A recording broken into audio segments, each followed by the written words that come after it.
Good morning, everyone. I'm your Professor Shaila Sharmin. Welcome to today's class. Today we will discuss about foundations of planning. I know in your previous semester, also in this semester, in your previous classes, we discussed about planning in short. But in today's lesson, we are going to discuss about planning in depth. Planning is the first of all those four management function, right? So there is organizing, there is controlling, there is leading, but planning comes first. So it's the most important steps in management. And planning, why is it very important? Because it helps us to make good decision, effective decision, and we know how to use the resources well, okay, and how to maximize the productivity of our business, and eventually it helps us to achieve our goal, okay, which is making profit. So planning is very important. So let's discuss about it more.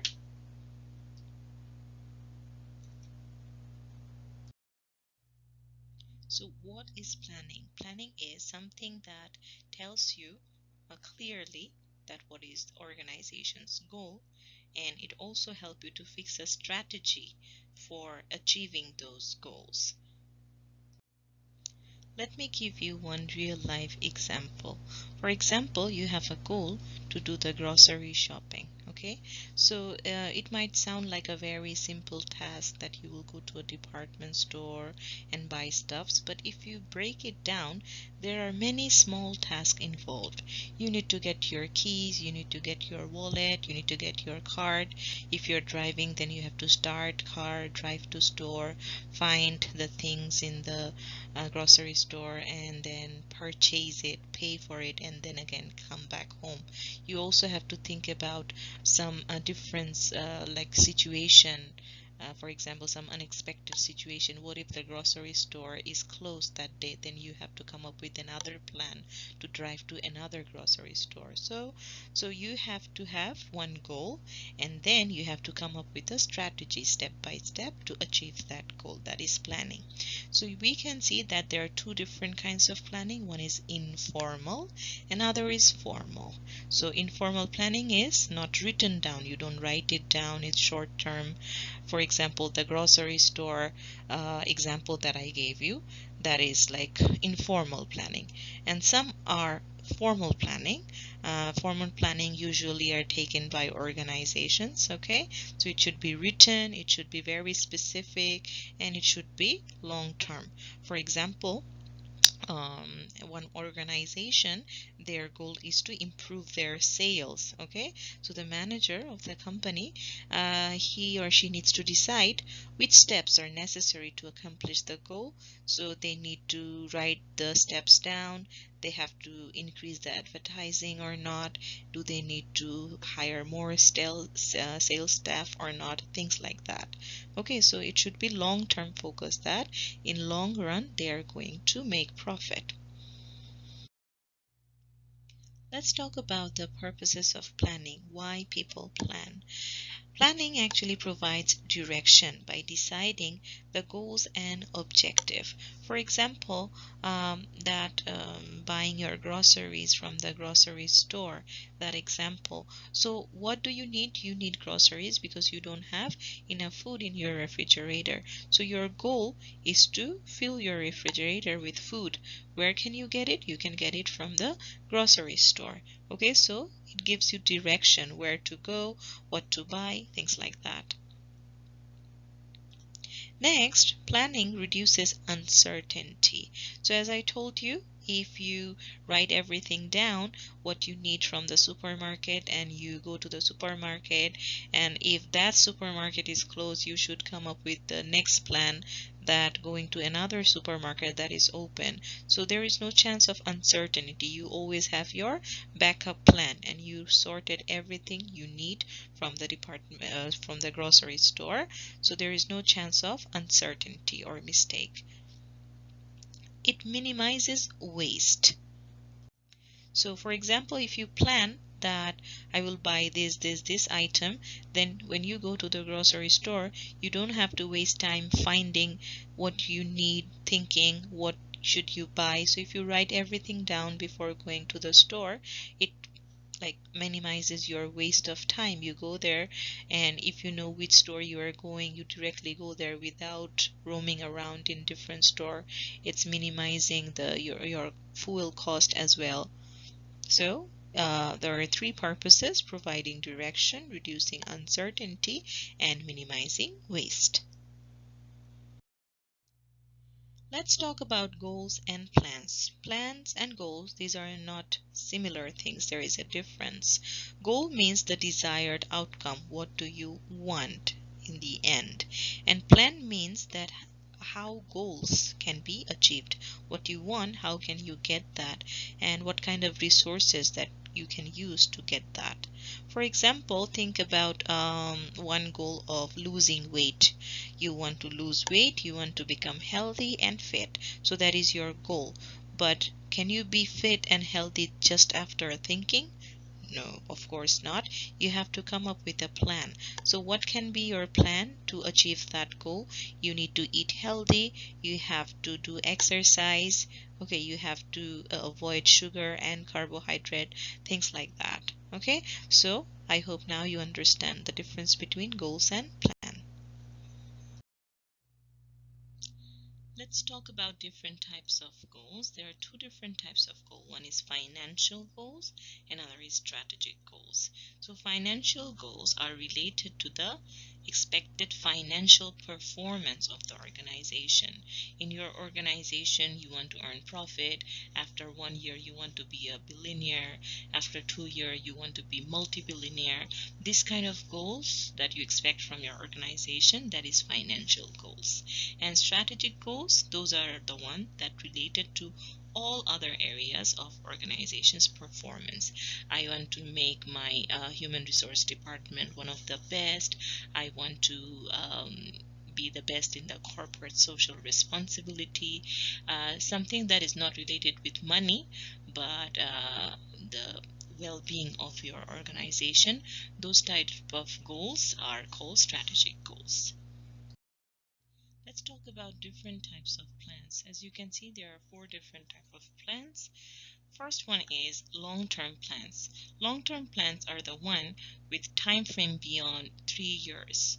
Whatever you are doing step by step, you will achieve the goal after 3 years or more. That is long-term plan. For example, you are a graduate student, right? So you admitted in the university, you will study for 2 or more years, okay? Then you will do internship, and then you will be able to get a job. So that's your long-term plan, to get a job. That's the goal, to get a job. But this step-by-step university education, internship, these are part of your long-term plan. Next one is short-term plans. Plans with time frames on like 1 year or less. For example, you want to buy a TV or some equipment for your organization. So maybe right now you cannot buy, but after saving for a while, you can buy those equipments or the TV for your use after a few times, like within a year or less. Okay, that is short-term plans. Next one is specific plans. Specific plans are clearly defined. You know exactly what you want, when do you want. For example, you have to face an interview after 1 week. So what will be your plan to get the job? To write your resume, right? To write your CV. So you know specifically, if I go for the interview, if I want this job, I need to be very presentable. I need to have a good CV, right? I need to practice the interview question and answer. So you know what to do. It's very specific. Next one is directional plans. So directional plans are like flexible plans. That means you can bring some change in your plan. So if your goal is to introduce a new product for example, in the market. So in directional plan, you can go different ways. For example, you can totally come up with a new product, or you can bring some changes in the existing product, still it becomes a new product. So it depends on the time, your resource, your circumstances, which plan to take. So it's very flexible. So even though the goal should be strict, but the managers or employee, they can bring some changes. They don't have to follow a fixed guideline. Let's talk about management by objective. So when you are fixing your goal and you are deciding on the planning and organizing, so one thing you need to focus on, which is MBO, management by objective. It's a big term and we are not going to discuss in detail, but make sure you know what is management by objective. It's a model that aims to improve the performance of organization. So in order to achieve the goal, your performance should be good in the organization, right? So management by objective, shortly known as MBO, it helps the performance of the organization, that means performance on the employee, by clearly defining objectives that are agreed by both management and employees. So whatever the plan is, management and employee both needs to work together. They should clearly tell each other what's going on, what's the goal, what are the plan, and they should agree and do it together. Okay, so if the manager forces the employee to do something, employee will not be happy about it and will have no clue why the things they're doing are they're doing. So there can be confusion and chaos in the organization. So management by objective means it's like a model, okay, that employees, the management, they work hand in hand together and there is clarity. So what are the key elements of management by objective? Goal specificity. So what is your goal? As a manager, you have to tell your employees, make sure everybody is in the same picture. The goal you are seeing, your employee should be able to see the goal. Okay, so you have to specifically tell what's your goal from this business. Participative decision making. You cannot come up with a decision as a manager. You should ask for others' opinion, advice. You should let others participate, tell your decision as well, and in the end come up with a decision that is agreed by everyone. Next is feedback. For example, something you decided but still that is not working properly, you should ask your employees or from the management that how can we change it, how can we do things better. Okay, so even if it's your decision in the end, you can always ask for feedback to improve the performance of the organization. Let's talk about characteristics of well-designed goals. As I told you earlier, that everybody can come up with decision, make plan, come up with a goal, set goal, but are those well-designed or not? Are those achievable or not? Can they be successful or not? That is possible when you follow these steps. As a well-designed goal, your goal should be written down. You should not think in cloud, I will do this, I will achieve this. No, you should write down with pen and paper that what is your goal, how can you achieve it. Okay, and it should be practical goal. You just cannot say, okay, tomorrow morning I will be billionaire. That's not possible. So you should come up with a practical goal, reasonable goal, and practical, followable planning.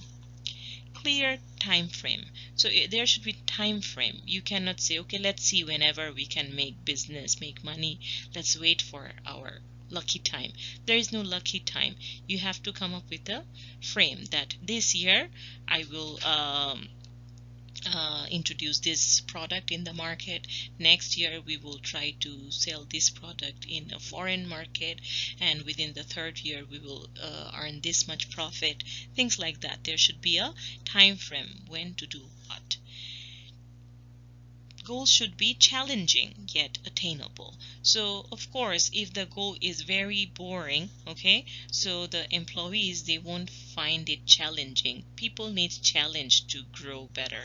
So your goals that you said, it should be very challenging, but that doesn't mean that it's not attainable. If you say, okay, our goal is to go to the Mount Everest within one day, that's not possible. Going to Mount Everest, that is very nice. Hiking in the Everest, it's very nice, but you cannot go to the top within one day, so that's not attainable. Next, your goal should be communicated to all organizational member. So what you want, everybody should know that, and that should be their want as well. You have to make sure everybody is in the same page. So you can say, okay, if I become billionaire, okay, if my company earns this much profit, I will give you increase in payment. Your salary will raise, or you will get some bonus. So your employees will see that goal happening and they will work towards it. Okay, so you should communicate your organizational goal to all the members of the organization.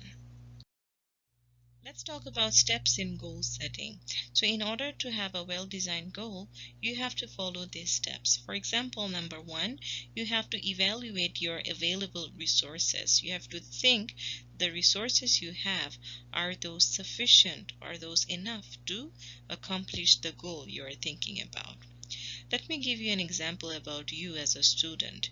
After finishing your undergraduate, your goal can be of doing a master's degree, for example, or for getting a job. So you have to think, do I have like enough qualification to apply for master's or for the job? Okay, so did I have a like good grade in my undergraduate?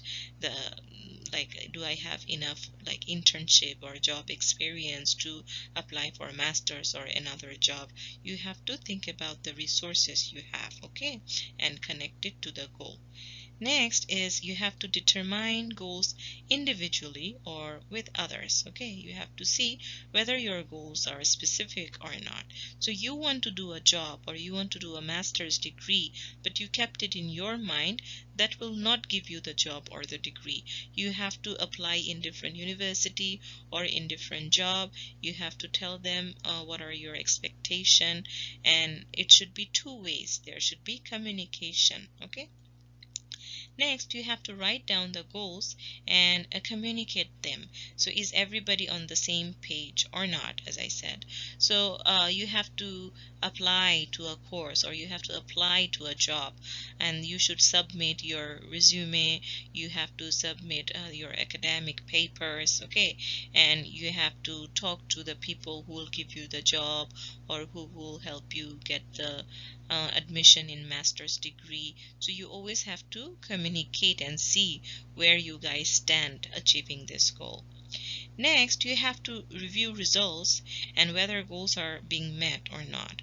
So if, for example, you didn't get any scholarship for studying masters, or you didn't get any job that you wish to get, so you have to think, why didn't I get it?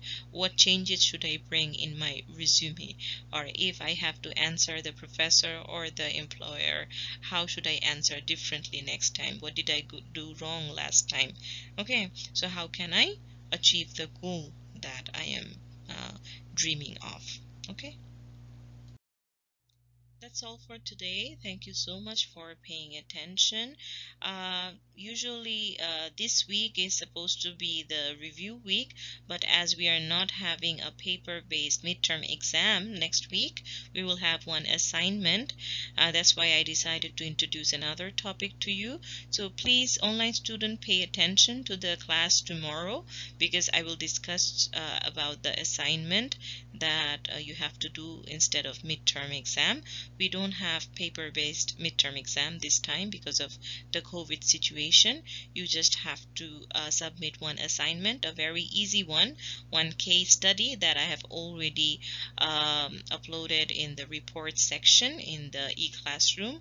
So please go through all the tabs, check whether there is anything you need to do or not, and pay attention to the online class. And if you have any question, don't hesitate to ask me. So I will see you guys later. Take care.